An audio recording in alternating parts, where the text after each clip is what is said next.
Senhor Deus, Jesus, nosso mestre querido, e aos bondosos amigos espirituais que nos protegem e guiam,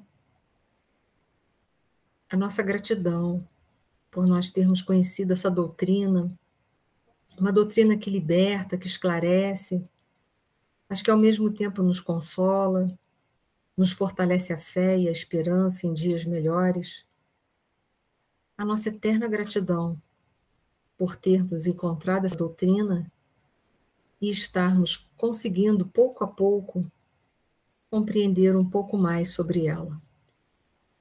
Que possamos, Senhor, colocar esses ensinamentos em prática, o máximo que nós tivermos capacidade para colocarmos.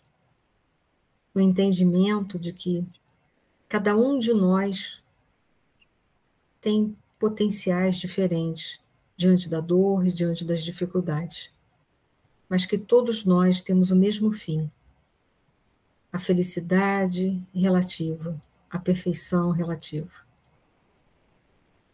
Te agradecemos por estarmos encarnados, principalmente nesse momento, que é um momento em que cada vez mais nos aproximamos do mundo de regeneração, momento conturbado, sem sombra de dúvidas, com muita polarização de ideias, com muitas questões que nós, durante tantas outras vidas, fomos deixando de lado, mas que agora nós precisamos equacionar, mas equacionar com amor, através do reto agir, da misericórdia, embasado na pacificação, na doçura.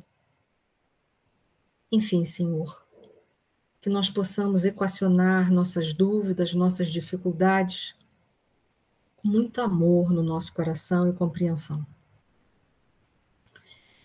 Te agradecemos também, Senhor, esse momento de oração, e que essa paz que já sentimos possa ela penetrar cada vez mais no nosso coração, na nossa casa-lar, envolver o nosso país, os nossos dirigentes, envolver a nossa casa maior, que é o planeta Terra, com cada habitante encarnado e desencarnado, e em todos os pontos desse planeta azul lindo, onde a dor, a treva e a dúvida ainda imperam. Gratidão, que a tua paz e teu amor prossigam entre nós, hoje, agora e para sempre.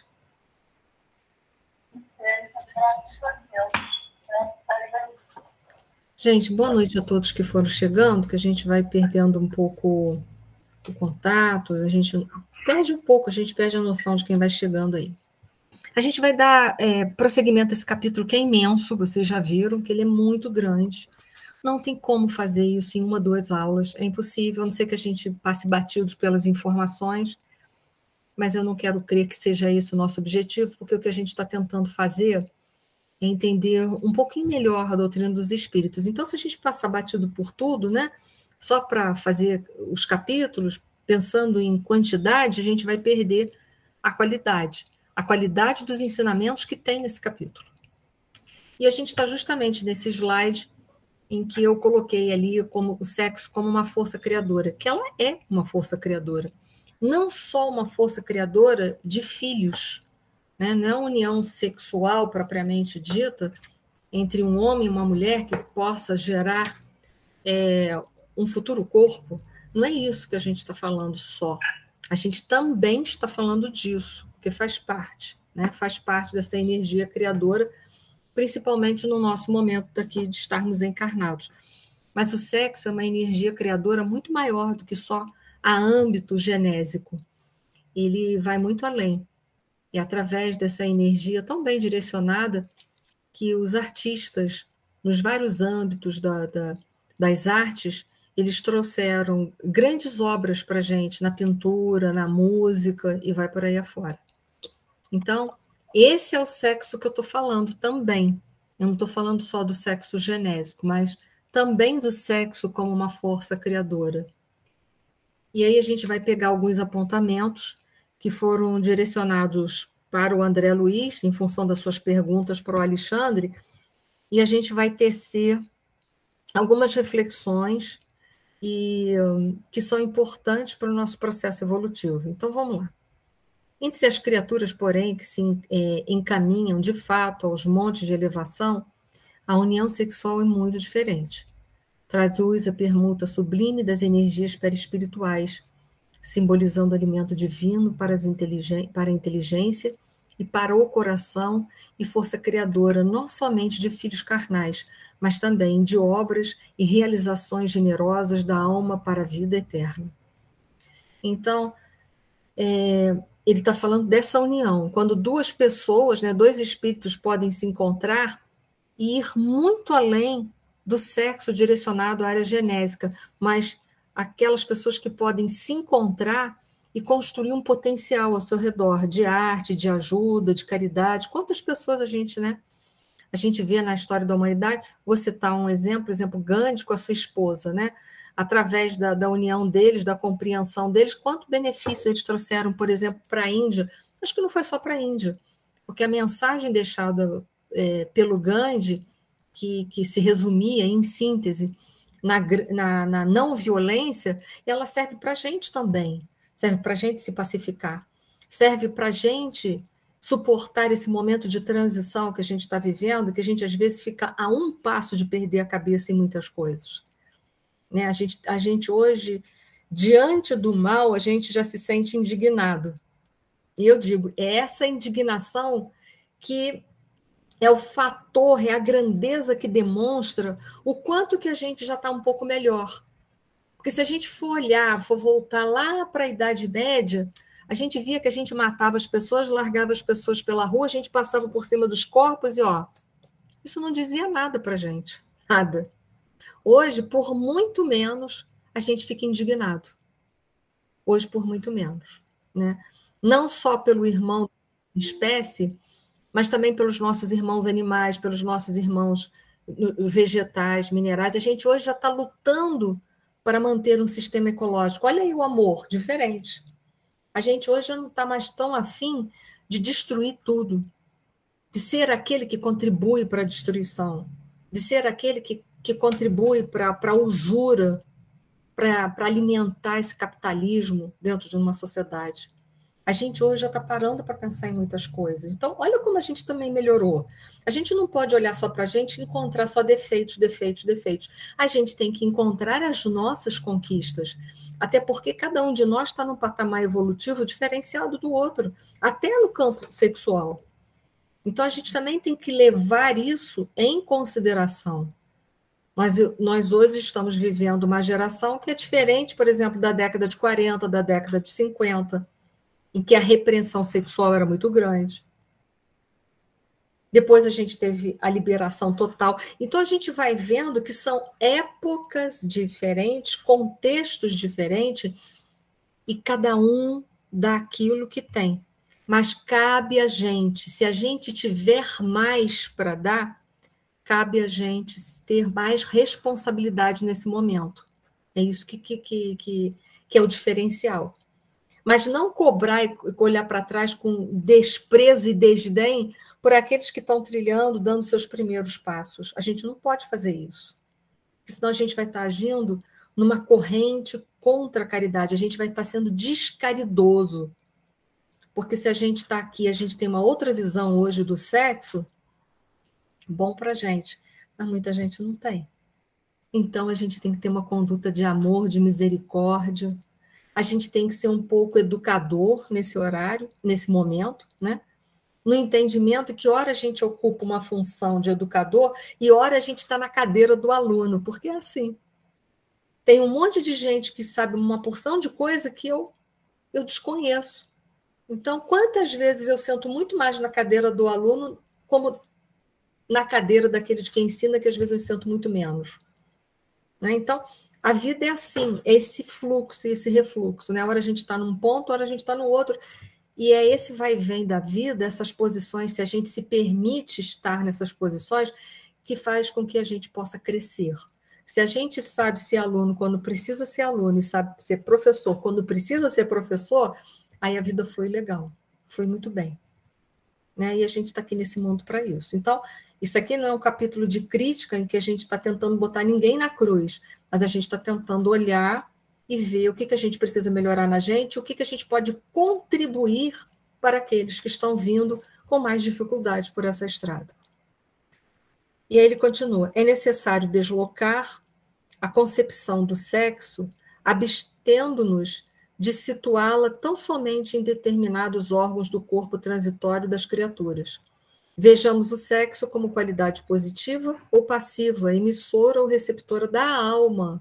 Da alma. Então, veja bem, não é nem do corpo físico, mas é da alma. Então, a gente tem que ter horas que a gente tem que saber ser ativo, tem hora que a gente tem que saber ser passivo, né? Até porque, como espírito, a gente não tem a polaridade sexual. Um dia a gente vai integrar, né? A gente, por enquanto, está vivendo as polarizações sexuais, mas um dia a gente vai conseguir integrar isso, né? Chegados a esse entendimento, verificamos que toda manifestação sexual evoluiu com o ser, enquanto nos mergulhamos no charco das vibrações pesadas e venenosas, experimentamos nesse domínio simplesmente sensações. E isso me faz remontar aquela passagem do Evangelho, que é dado pelo Espírito Lázaro, quando ele é intitulado Lei de Amor, né? Que é muito bonito, eu gosto muito daquele início, principalmente, em que ele coloca no início, éramos somente instintos. Quanto mais corrompidos, avançados, sensações. Quanto mais instruídos e depurados, essa palavra de suma importância, nós alcançamos o patamar dos sentimentos. E ele diz, o ponto máximo dos sentimentos é o amor. Então, a gente está caminhando, a gente já não é mais tão instinto, mas tem aqui na Terra quem exerça as funções sexuais só por instintos? Tem. Tem. A gente vai desprezar essas pessoas, olhar com desdém? Não. Não é para isso que a gente está aqui. A gente não está aqui para fazer descaridade, é para a gente amar e tentar dar o melhor da gente. Estão dando os primeiros passos. Mas nós também estamos numa fatia muito grossa ainda daqueles que ainda buscam o sexo pelas sensações prazerosas que estes fornecem para a gente.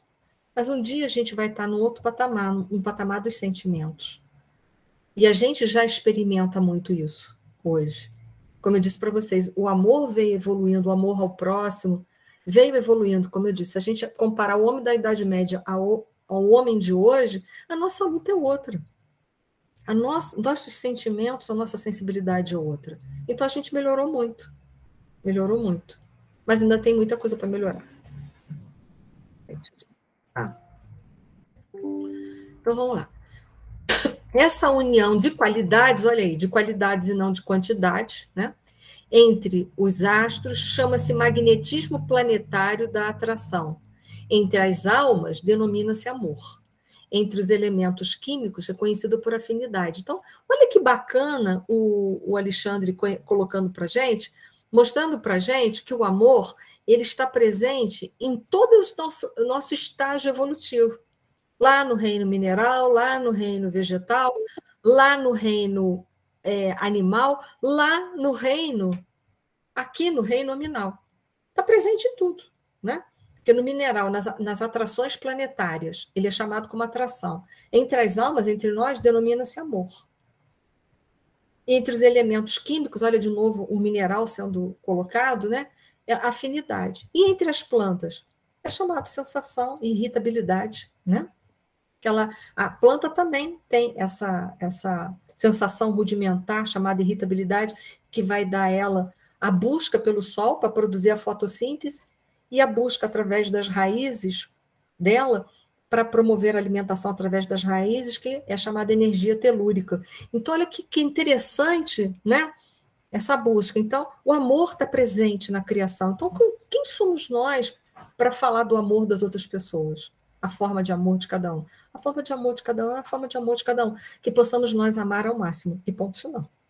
Amar até as divergências, né? Não seria possível, portanto, reduzir semelhante fundamento da vida universal, circunscrevendo a meras atividades de certos órgãos do aparelho físico. Então, como eu disse, o sexo vai muito além dos órgãos físicos. Ele pode gerar grandes construções, né? No campo social, no campo da caridade, no campo religioso, no campo das artes, no campo da ciência. Então, ele é uma força criadora que está presente em tudo. Então, peraí que eu tenho que voltar lá, que eu fui botar o pessoal para dentro, aí eu saí dos slides.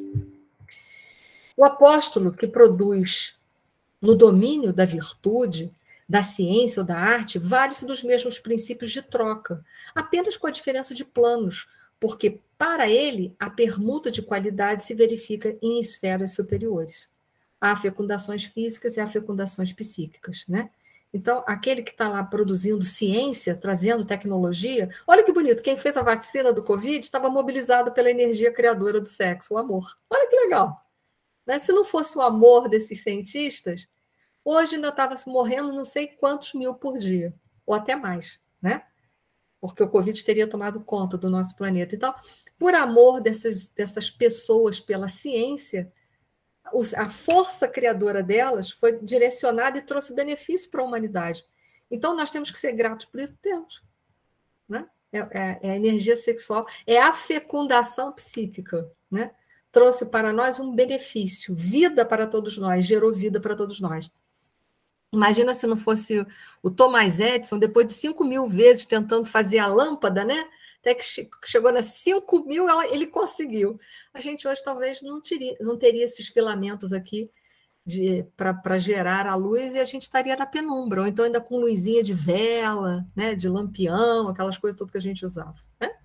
Então, é pelo amor desses grandes homens e dessas mulheres também, lembrando de Madame Curie, né, que o raio-x, que a gente tem toda uma tecnologia hoje ao nosso favor. Então, isso é a energia, é a força criadora do sexo sendo canalizado para a ciência, para a arte, para lá, seja lá para o que for, ok? Então, bacana isso, né, quando a gente conseguir canalizar isso, vai ser de uma felicidade muito grande. Isso aqui eu só trouxe, eu não vou falar para vocês exatamente agora, é só para relembrar aquilo que a gente já falou em outra aula, quando a gente estávamos nós lá falando da fecundação, da problemática do Adelino, que psiquicamente ele poderia prejudicar, né, a formação dos espermatozoides dele, e aí, conclusão, a fecundação do Sigismundo não aconteceria. Eles iriam fazer exames, ia estar tudo ok, tanto da parte dele quanto a dela, mas ela não engravidaria, por exemplo. Né? É só para a gente lembrar, né, essa questão física, né, o quanto que a genética é só efeito, ela não é causa. Para ver como o espírito ele comanda todas essas energias que estão lá no DNA, da divisão celular, produzindo a fecundação ou não produzindo, passando as características genéticas que vão ser necessárias para quem? Para o Sigismundo, que vai ter que, por exemplo, nascer com uma problemática cardíaca. Então, o pai, principalmente, que é o determinante do sexo, ele vai ter que enviar uma bagagem de DNA ali para ele, com alguma problemática, para que possa o Sigismundo, quando chegar na fase madura, ele ter bagagem genética para desenvolver um problema cardíaco. Que coisa interessante, né? É novamente a mão de Deus mostrando que está no controle de tudo. Né? Deus está sempre ali com a sua misericórdia, o seu amor, coordenando todos os fatos da nossa vida. Deus não cochila, a gente bobeia. Mas Deus não está ali tomando conta da gente para, na hora H, quando tivermos que enfrentar o problema, a gente também ter fortaleza, se sentir protegido, se sentir amado pelo Pai. E dar seguimento às nossas provas e expiações que precisamos ainda, porque estamos mergulhados numa dimensão de sofrimento. A dimensão da matéria é uma dimensão de sofrimento. É uma dimensão que possui a questão da dor. Só da gente já estar mergulhado aqui, a gente tem o sofrimento do perecer, por exemplo. Esse corpo, a cada dia que passa, ele se degenera. Então, a gente tem o sofrimento da degeneração corporal. Não tem como, aqui nesse plano, a gente se libertar de todos os sofrimentos. Isso é simplesmente impossível. Simplesmente impossível.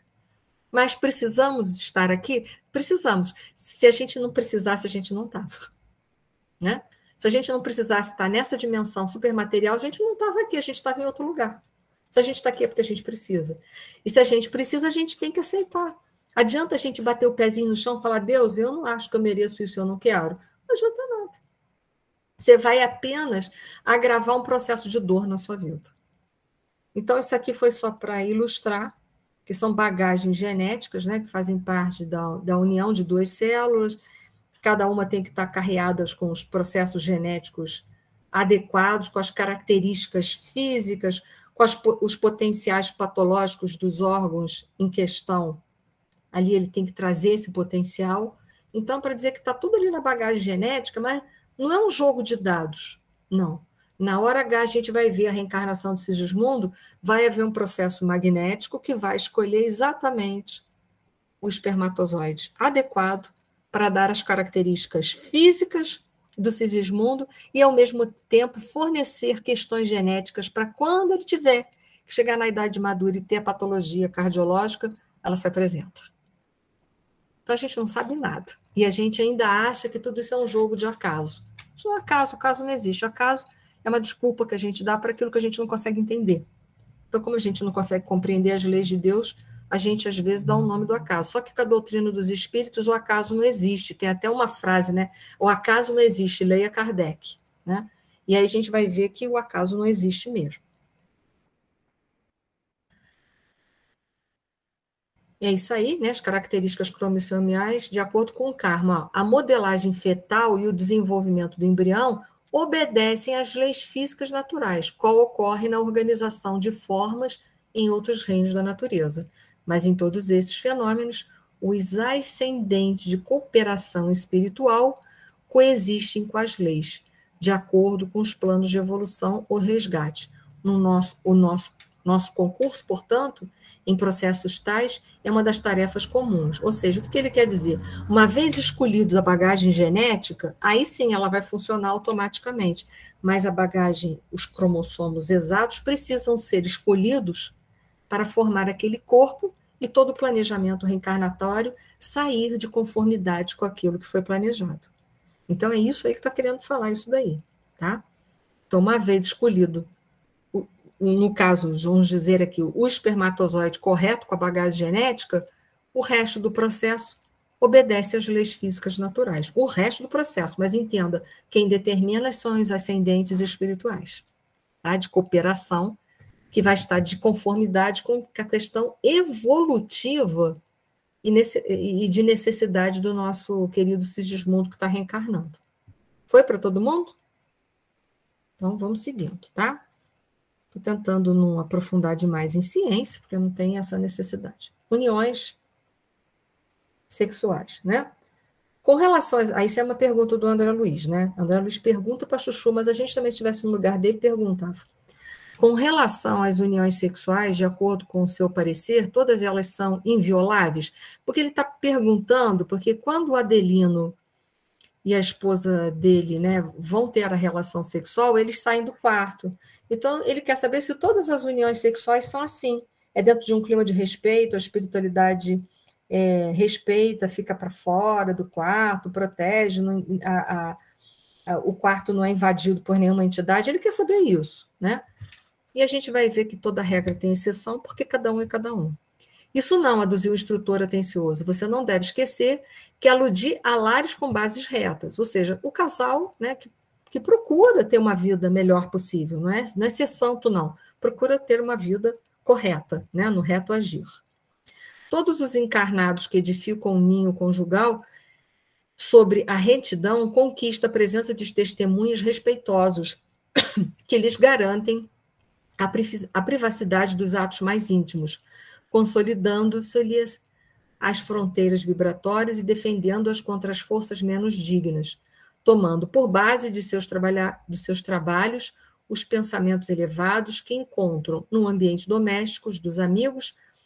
Não ocorre o mesmo, entretanto, nas moradias, cujos proprietários escolhem baixas testemunhas espirituais, buscando-as em zonas inferiores. Então, vamos dar um exemplo extremo. É um lar bem estruturado dentro do reto agir. Então, a câmara nupcial vai ser mantida intacta, né? O casal vai estar realmente só. Imagina uma pessoa que frequenta um prostíbulo. Imagina, gente. É uma festa, né? Ali é tudo quanto é espírito participando daquela atividade sexual. Estou dando um exemplo extremo para a gente entender, né? E no meio do caminho a gente tem uns lares de conduta mais ou menos. A gente sabe disso, na Terra é assim. As condutas têm desde o reto agir até as condutas mais diferenciadas possíveis. Então, é claro que cada um vai eleger a companhia de acordo com seu plano evolutivo. Essa pergunta aqui está relacionada às uniões, né, que o André Luiz, ele quer saber sobre as questões do amor, se todas as uniões, né, como é que fica os casamentos, né, que falhem, as relações que acabam falindo no meio do caminho, né, se todos os casamentos não deveriam ser embasados na lei de amor. Deveria, né, todos eles. Mas aí eu vou trazer a 940 para a gente fazer reflexões. Kardec pergunta assim: não constitui igualmente fonte de dissabores, tanto mais amargos quanto envenenam toda a existência, a falta de simpatia entre os seres destinados a viver juntos? E aí, né, essa questão está sendo feita aos seres destinados a viver juntos, uma pergunta generalizada, né, mas está se relacionando ao casamento, mas está principalmente ao casamento, mas a gente pode até pensar em âmbitos maior, né, em outras áreas também, mas principalmente ao casamento. Amaríssimos, com efeito. Essa, porém, é uma das infelicidades de que sois, as mais das vezes, a causa principal. Em primeiro lugar, o erro é das vossas leis. Julgas, porventura, que Deus te constrange a permanecer junto dos que te desagradam? Depois, nestas uniões, ordinariamente, buscais a satisfação do orgulho e da ambição, mais do que a ventura de uma afeição mútua. Sofreis, então, a consequência dos vossos prejuízos. Então, ele tá colocando aquelas uniões que são amargas, e às vezes são amargas desde o início, por quê? Porque muitas delas, muitas vezes, não foram feitas embasadas em amor.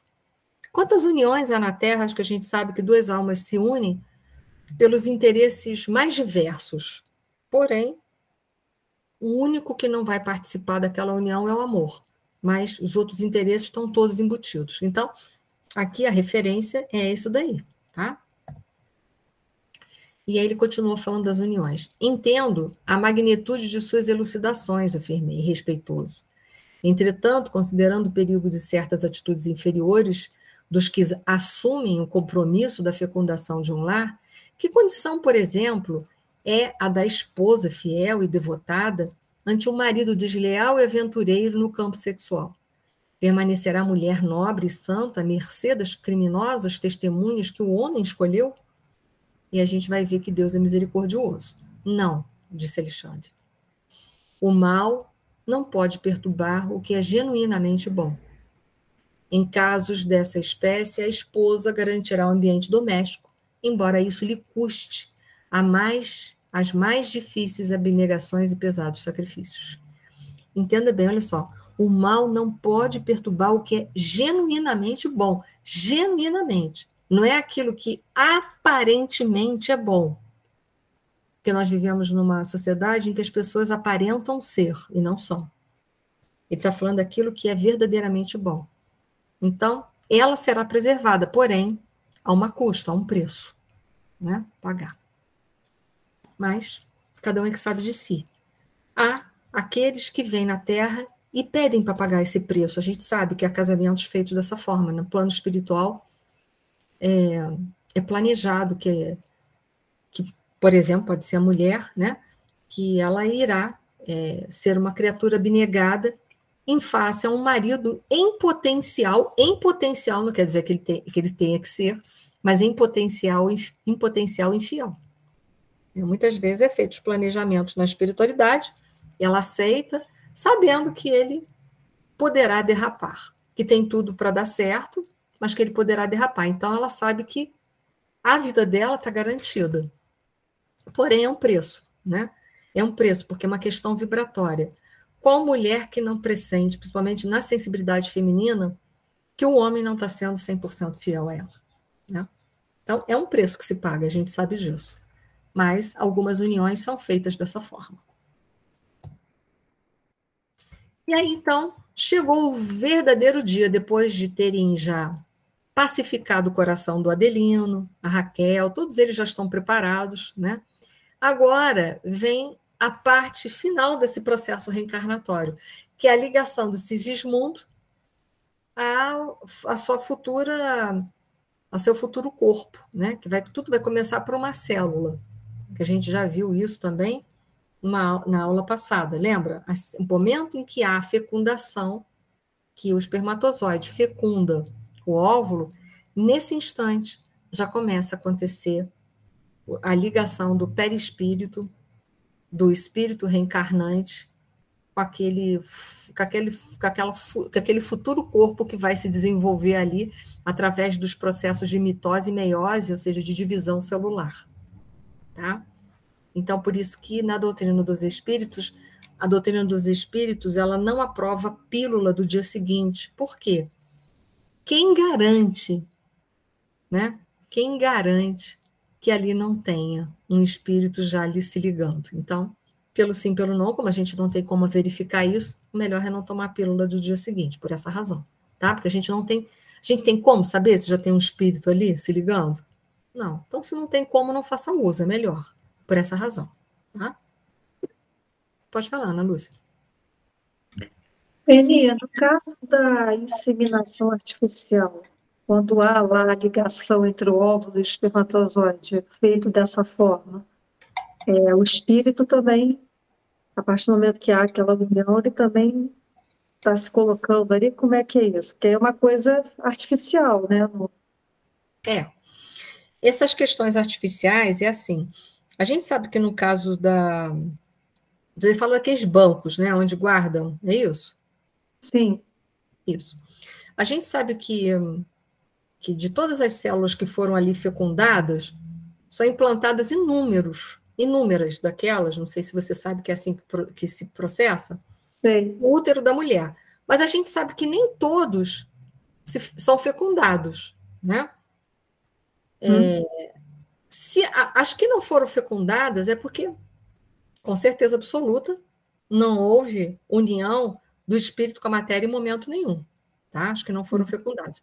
As que foram, existem hoje, tem uma obra do Divaldo, do Viana de Carvalho, que é chamada.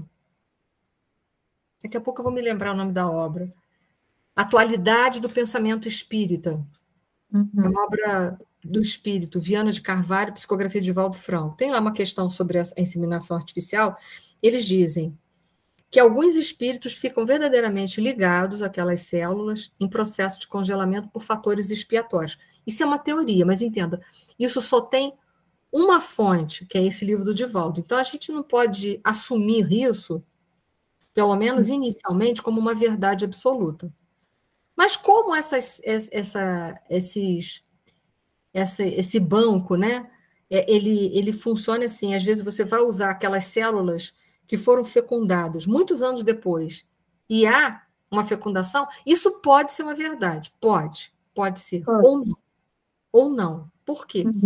Pode ser também que só haja a união no momento em que é implantado do útero. Então, a gente tem uma lacuna científica ali, tá? Tem uma lacuna. O que a gente sabe que a hora que há a fecundação, há a ligação do espírito. Mas quanto tempo depois, já que isso é congelado, isso pode ser feito a ligação do espírito? A gente tem uma lacuna científica ali. Há de convir que existe uma lacuna científica. Há uma lacuna por quê? Porque muitas daquelas células que foram guardadas, quando são implantadas no útero materno, elas vêm à vida. Sim. Geram o corpo de uma criança e nasce uma criança que vinga e vira um adulto. Então, a gente não sabe se no momento dessa união ali, como os óvulos, né, que são fecundados, são congelados, se isso fica meio que parado em algum momento e dá tempo depois de fazer uma ligação, ou se verdadeiramente é como está nesse livro, é feita a ligação e o espírito passa lá aquele período de tempo em processo expiatório. Então, só quero te responder isso, que isso é uma lacuna científica. Isso é uma lacuna. A gente não tem ainda como preencher isso com dados completamente fechados, tá bom? Isso é uma lacuna. Como o espiritismo é ciência, a gente vai esses véus vão sendo descortinados pouco a pouco, tá? Vão sendo retirados dos nossos olhos pouco a pouco. Então, assim, há a possibilidade de provavelmente esses óvulos serem guardados, ficam lá em stand-by, e quando eles são implantados no útero materno, aí sim acaba de ser feita a ligação. Ou pode ser também essa teoria, que muitos ficam ali ligados por processos expiatórios. Então, é uma lacuna, só quero te dizer isso. Isso é uma lacuna científica, não podemos colocar essas respostas como verdades absolutas, apenas como uma hipótese, tá? Entendi. Oi, Loriana. Oi, Enir. Essa pergunta que a Ana Lúcia fez também me interessa bastante, porque você sabe, né, eu tenho 2 netinhos gêmeos, que inclusive estão fazendo aniversário hoje, 3 aninhos. Parabéns, vovó. Muito obrigada. E eles foram através de inseminação, porque a minha nora teve problemas lá no útero, não conseguia engravidar. Então, realmente, espiritualmente, realmente, assim, para mim, uma situação que eu gostaria de ter assim, mais respostas de como acontece na espiritualidade, mas ainda não se tem, né? Que eu saiba, não. Pois é, pelo Se um que você dia eu falou. souber, trago. Ótimo. Tem essas 2 possibilidades, porém a gente não pode fechar, porque não tem nada concluído. Sabe por quê? Na doutrina dos espíritos, é como na ciência. Né? Você tem que ter embasamento, então você tem que ter universalidade dos fatos, você tem que ter todo um arcabouço para você poder dizer e fechar. E não se tem isso, não tem nada fechado. Não veio nada da espiritualidade a mais nos esclarecendo. Então, nós só temos assim um médium só. É só uma possibilidade, é uma hipótese, a gente não pode fechar. Se a gente fechar, a gente está sendo leviano. Por isso que não adianta esse monte de literatura que não tem universalidade dos fatos. É assim, muita coisa a gente fala assim, é uma possibilidade, mas não pode fechar embaixo como sendo uma causa fechada, tá bom? Mesmo porque, né, Enir, essa situação do congelamento do esperma é tudo assim, muito recente também, né, em termos de espiritualidade, então não se tem muita resposta, né? Não se tem muita resposta. Eu vou encontrar nesse livro que eu falei, Psicografia do Divaldo, do Viana de Carvalho, acabei de falar o nome, né? Saiu de novo da cabeça. Atualidade do pensamento espírita, tá? Vale a pena vocês lerem. Lá existe uma série de respostas a essas questões da atualidade, porém, entenda, a gente tem que colocar assim, é uma hipótese. Por quê? Porque não tem a universalidade dos fatos. O que é a universalidade dos fatos? Vários médiuns falando da mesma... Médiuns confiáveis, tá, gente? Tem um monte de médiuns por aí que a gente tem que botar de molho, tá? Ok, Enir, muito obrigada, viu? Nada. Obrigada. Vamos lá. E aí, então, agora a gente vai ver o que está acontecendo com o Sigismundo. Ele vai sofrer uma série de processos, que é o processo da reencarnação. A reencarnação é um processo, né? Que começa com a fecundação. Aliás, começa antes da fecundação, a gente já viu o preparo ali no lar. E ela vai até o nascimento, né? Então, e ela continua até os 7 anos de idade, essa é a realidade. Então, é um processo bem longo na nossa vida. Por que motivo Sigismundo sofre tanto? Indaguei de Alexandre em tom discreto. Desde muito, e particularmente desde a semana passada, está em processo de ligação fluídica direta com os futuros pais. Herculano está encarregado de ajudá-lo nesse trabalho. À medida que se intensifica semelhante aproximação, ele vai perdendo os pontos de contato com os veículos que consolidou em nossa esfera, através da assimilação dos elementos de nosso plano. Semelhante operação é necessária para que o organismo perispiritual possa retomar a plasticidade que lhe é característica no estágio em que ele se encontra, o serviço impõe sofrimentos. Ou seja, o Sigismundo não estava no plano espiritual, o perispírito dele estava totalmente adaptado à esfera espiritual. Então, com a composição de fluidos espirituais, adaptado àquele plano. Mas agora, o que Sigismundo vai fazer? Ele vai reencarnar, é uma outra dimensão. Não é dimensão espiritual, é dimensão material. Então, o perispírito dele permanece em essência o mesmo, porém, através dessa propriedade chamada plasticidade, ele vai estar desassimilando determinados fluidos e assimilando determinados outros. Por quê? Porque agora ele vai sair de uma dimensão e ele vai entrar numa outra dimensão. Então, ele está se preparando perispiritualmente para isso. Vou tentar dar um exemplo.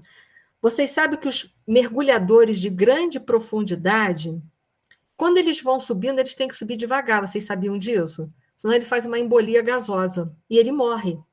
Ele morre. Não sei se vocês sabem disso. Então, o que acontece?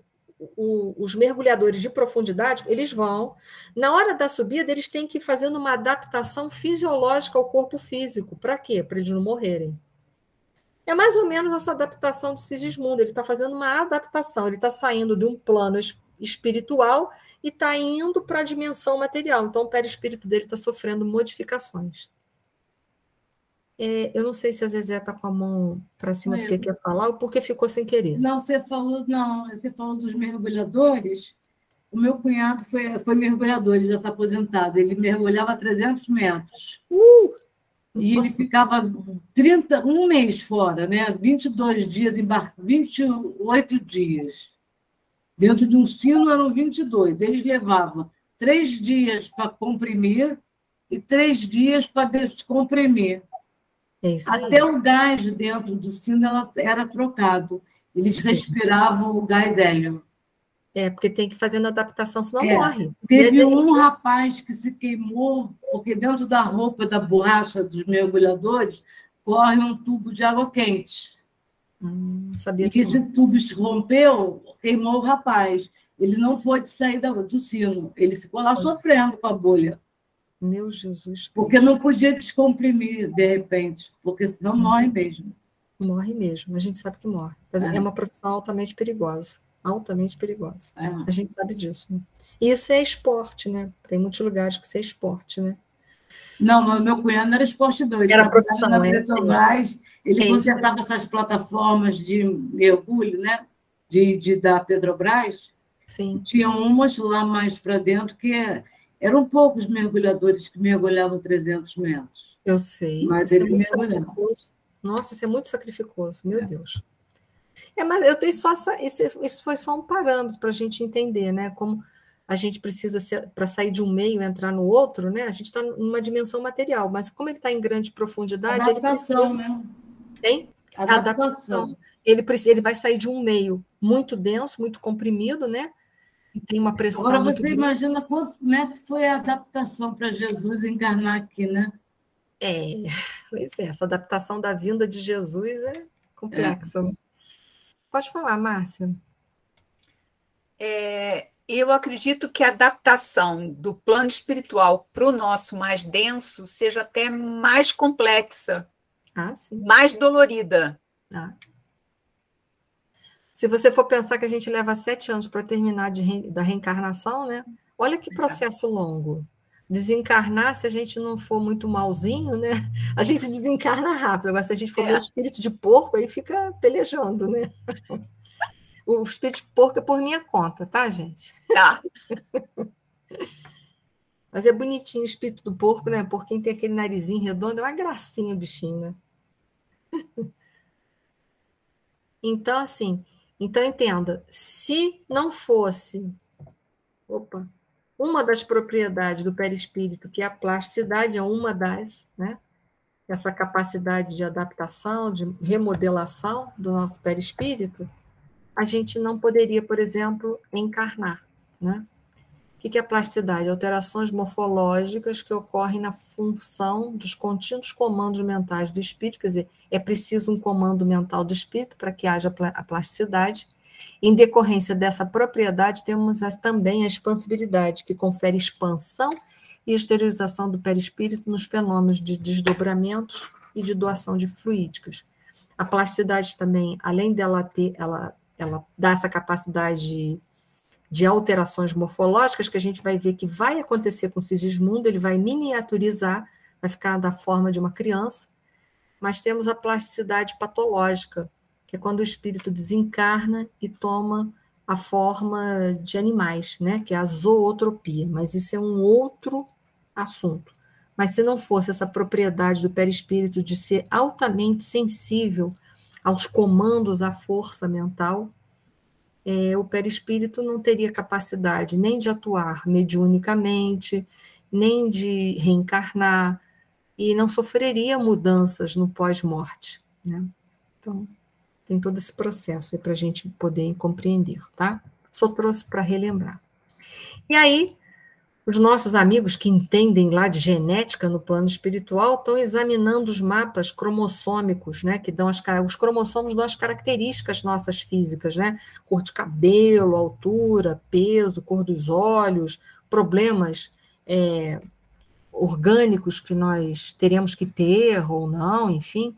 Ele está dando uma última leitura lá, fazendo uma leitura lá nos mapas cromossomiais, para que possa finalmente, né, escolher na hora certa lá o espermatozoide do Adelino para o futuro corpo do nosso irmão Sigismundo acontecer. E aí, o Sigismundo está cada vez mais prostrado, por quê? Porque cada vez ele vai perdendo mais a capacidade dele de consciência, por quê? Porque ele vai mergulhando paulatinamente na dimensão material. Então, os processos deles cognitivos, digamos assim, de percepção, vão diminuindo. Por quê? Porque vai sofrendo mudanças significativas no perispírito do Sigismundo, então cada vez ele está mais prostrado, as respostas são mais vagas, ele está menos participativo do plano espiritual, porque ele está ingressando agora numa outra esfera, na esfera material.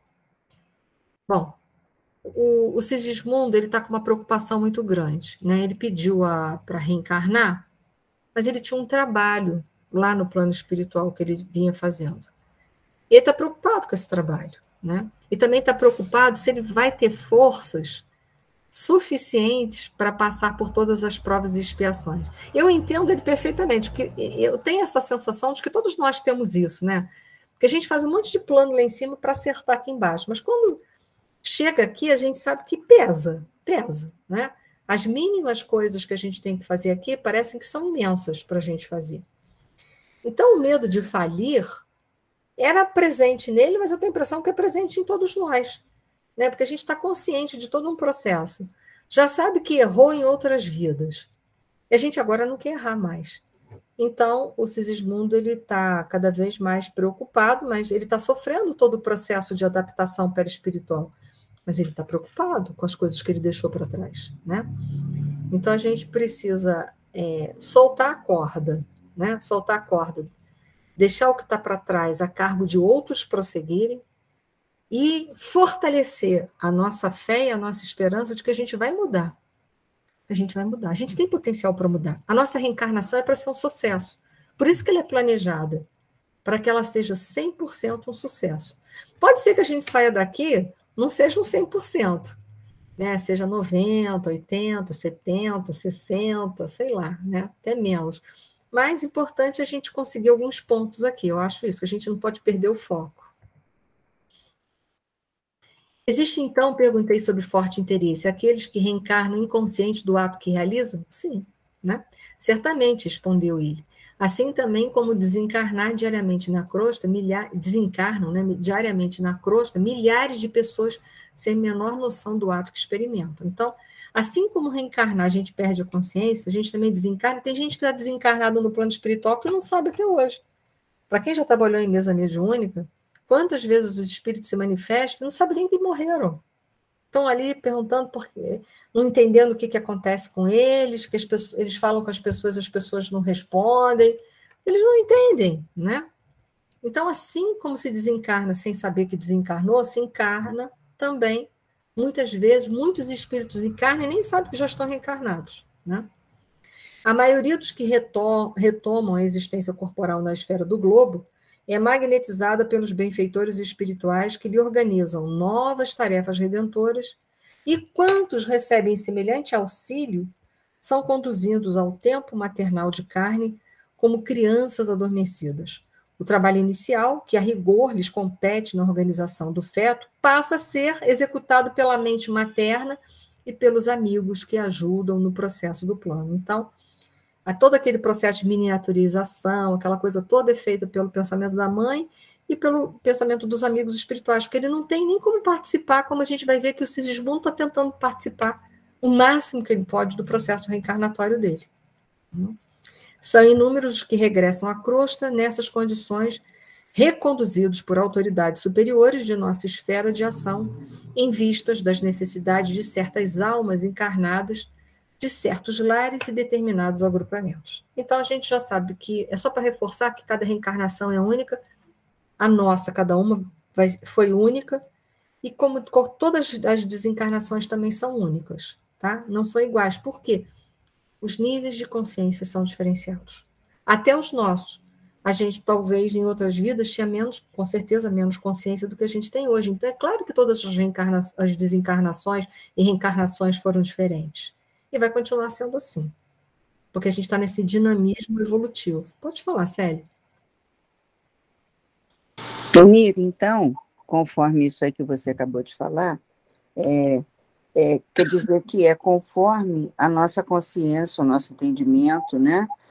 Então, esse número de anos que você disse que dura, né, um processo de reencarnação, então isso varia, isso não é uma coisa fixa, né? Isso varia de acordo com a nossa capacidade de entendimento. Creio que não. Vou responder por quê. Porque hoje o que faz tanto demora é a questão da maturidade fisiológica, que precisa estar todas as células já formadas, só em processo de crescimento tão somente, para que a reencarnação se feche totalmente. Então, tem um fator biológico que tem que ser levado em consideração. O que vai diferenciar é o grau de lucidez. O espírito mais consciente, ele vai tomar as rédeas da sua existência mais cedo. E o espírito mais imaduro, ele vai tomar as rédeas da consciência mais tarde. Agora, a questão da reencarnação se fechar aos 7 anos é uma questão biológica, é uma questão física também. Mas as rédeas dessa reencarnação, o que vai diferenciar é o grau evolutivo do espírito que está ali reencarnado. Aquele que tem mais maturidade, ele se desenvolve mais rápido, ele equaciona a vida dele mais rápido. Então, mesmo que esse processo ainda só se feche com 7 anos, mas ele é mais dócil, ele age mais pelo reto agir. Então, conclusão, ele está com as rédeas da existência na mão dele. E tem aqueles que custam amadurecer. Quantas pessoas já estão com 80 anos e têm maturidade de 10, que você conhece na sua vida? Eu conheço um monte por aí. Né? Então, seria uma coisa meramente mais biológica mesmo. É uma questão biológica. Quanto mais os nossos corpos forem aperfeiçoando, isso vai ser mais rápido, quero crer. Né? Os processos reencarnatórios e desencarnatórios vão ser muito diferentes. Não serão tão dolorosos chegar e não será tão doloroso partir. Mas isso depende da nossa maturidade. Aí o corpo biológico vai mudando também, porque a estrutura biológica do planeta vai mudar também. Entendi. Né? Obrigada. Nada. Vamos lá. Ainda tem uns minutinhos, eu vou fazer mais esse slide, tá? A certa altura, Alexandre falou-lhe com autoridade: Sigismundo, ajude-nos, mantenha clareza de propósitos e pensamento firme. Agora, continua o instrutor, sintonize conosco relativamente à forma pré-infantil, ou seja, para ele agir na plasticidade, ele tem que imaginar que o corpo dele, né, o corpo perispiritual, ele vai ter que tomar a formação, a morfologia de uma criança. Então, ele está pedindo, Sigismundo, mantenha firme o pensamento, ajuda a gente a fazer esse processo de transformação morfológica do seu perispírito. Mentalize sua volta ao refúgio maternal da carne terrestre. Lembre-se da organização fetal. Ele já viu isso lá nos mapas, em nosso lar. Então, ele tem a forma, pelo menos, na cabeça dele. Né? Faça esse pequenino. Então, ele dá a ordem. Vire criança. Né? Imagine sua necessidade de tornar a ser criança para aprender a ser homem. Então, ele ainda reforça. Você precisará ser criança para depois ser homem de novo. Isso faz parte. Por fim, com um grande assombro meu, verifiquei que a forma do nosso amigo assemelhava-se a de uma criança. Então, a gente está vendo, é bom esses slides, né, que a gente vai vendo que o Sigismundo vai miniaturizando, né, vagarosamente até formar, para ficar do tamanho de um feto, de um nenenzinho. Para quê? para quando houver a fecundação logo mais à noite, o Sigismundo já está sendo ligado, o organismo perispiritual dele começar a fazer a ligação. Tá bom? Vamos parar aqui, e aí daqui a gente vai para frente na próxima aula, tá, gente? Desculpem a extensão, mas o capítulo é grande, eu não acho que vale a pena correr, tá? Vamos aproveitar cada passo, é por isso que a gente está estudando, a gente não está só lendo, a gente está estudando, tá? Eu vou pedir a Leida se ela tem condições de fazer a nossa prece final, por gentileza. Sim. Só me dá um minuto, por favor, peraí. Sim, senhora. 1 minuto ou 2, no máximo.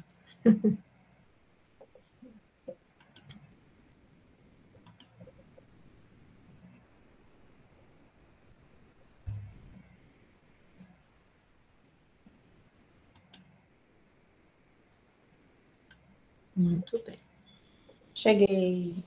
Muito bem. Gente, vamos aproveitar para a gente... Oi? Só para falar, quando você estava falando da importância da divulgação pela espiritualidade de uma informação por vários médiuns, Sim. Está no Evangelho, Sim.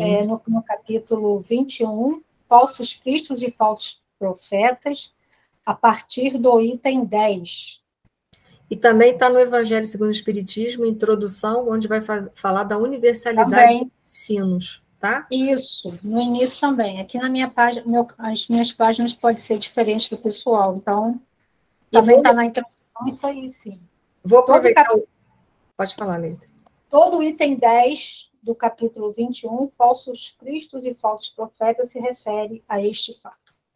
E é importante, foi bom a Leida ter falado dos falsos cristos e falsos profetas. Jesus falou em 2 ocasiões bem distintas sobre os falsos cristos e falsos profetas. Um foi no Sermão do Monte, onde ele estava implantando todos os princípios, as bases morais para a implantação do reino de Deus aqui na Terra. E depois ele fala no Sermão Profético, que é o sermão que vai tratar sobre a transição planetária. Ele reforça de novo a questão dos falsos cristos e falsos profetas. Então, gente, a hora mais do que nunca de decantar o que a gente está lendo. Vocês vão me desculpar a sinceridade, mas tem muita literatura lixo rolando no movimento espírita. Lixo mesmo, de verdade, tá? Não vou citar aqui nomes nem autores, mas digo para vocês, tem muita literatura que não vale a pena perder tempo com determinados tipos de literatura. Então, aprendam a decantar, tá? Pode fazer a prece, Leita. Deus nosso Pai, Jesus nosso querido Mestre, nosso irmão maior, aos amigos da espiritualidade que também tanto nos auxiliam no nosso momento encarnatório, agradecemos de coração aberto e com a ânsia de cada vez mais aproveitarmos a oportunidade do ensinamento que temos através da nossa querida doutrina espírita para o nosso aperfeiçoamento moral e espiritual. Que junto com esses queridos, possamos cada vez mais sentir a necessidade, bem como também a vontade do nosso aprimoramento, entendendo as nossas dificuldades e trabalhando para que as nossas perspectivas de vida sejam mais conscientes, mais moralizadoras para o nosso melhor viver. Obrigada também pela nossa lucidez, pela nossa independência física que nos permite o ir e vir e saber a escolha adequada de forma consciente dos nossos atos, das nossas palavras e dos nossos pensamentos. Mais uma vez, de coração aberto, agradecemos pela oportunidade da vida e por termos a doutrina espírita em nosso caminho, nos auxiliando, junto com a nossa vontade, para o nosso aprimoramento. Obrigada, mais uma vez, pela oportunidade da vida, por termos conseguido cumprir os nossos objetivos que idealizamos no dia de hoje, e também por estarmos aqui nesse encontro semanal para o nosso aprendizado coletivo, que tanto vem nos esclarecer para sermos um homem de bem. que nos envolva de paz e harmonia, amparando a cada lar aqui presente, bem como também aqueles que temos em mente, que possam receber o seu afago, querido mestre, bem como também o seu carinho, o seu apoio. Obrigado mais uma vez, que nos envolva nessa noite, e que possamos ter amanhã um despertar com mais serenidade, com vontade e garra de irmos a nossa vida para o nosso aprimoramento com a moralização ensinada pelo Mestre Jesus. Que assim seja.